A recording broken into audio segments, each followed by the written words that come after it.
not supposed to know. You're not supposed to know. Life is a mystery. If you take away the mystery and everything was certain, you wouldn't need faith. Like, I stand on this stage before you, and to be honest, I never thought I would be doing this.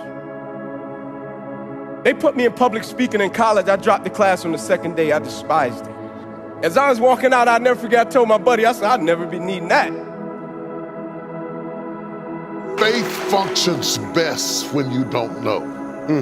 So God often puts us in positions where we don't know to destabilize us from relying too much on what we know.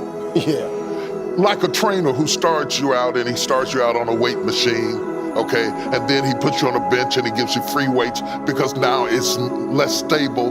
The less stable it is, the more muscles you build. Finally, he puts you on a ball where everything's unstable, and when he puts you on the ball, he's building up your core. So the more unstable your life becomes, the more you have to go inside yourself to stabilize yourself. You're strong enough to withstand instability. Yeah. And if you knew everything, you'd have no room for faith, for discovery, for innovation, because creativity comes in uncertainty.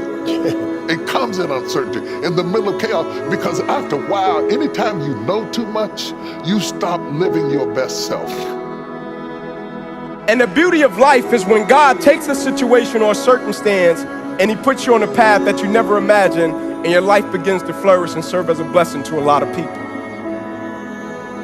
But more times than not, you hit extreme chaos or extreme opposition on the way to getting to that point. Right? Like, you think about the 9/11 incident. I travel a lot. Right? Senseless act. A lot of people lost their lives. Right? And I remember reading an article, and in this article it spoke about the other side of the situation. And it talked about that morning, it was a wife and a husband, and they had a daughter, right? And the wife went to the husband and she said, can you please take our daughter to kindergarten this morning? And the husband said, I really got some meetings I need to be at in that building. And the wife said, can you please do it? He said, I really got some meetings I need to be at. And the wife asked him one more time, can you please? He said, all right, I'll do it. Guy ends up taking a whole day off, ends up sparing his life. One gentleman on the New Jersey Turnpike, accident happens. He's frustrated, he's mad, he can't get to work.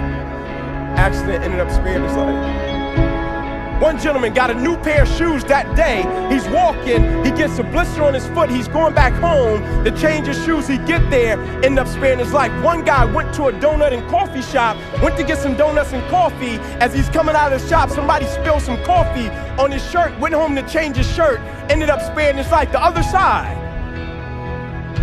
Right, when the opposition happens and you step back in the perspective that you have about it, that's why I love Romans 8:28 when it says, and we know, it starts the verse off with a heavy level of conviction. It says, and we know that all things work to the good of those who love the Lord, who are called according to his will and his purpose.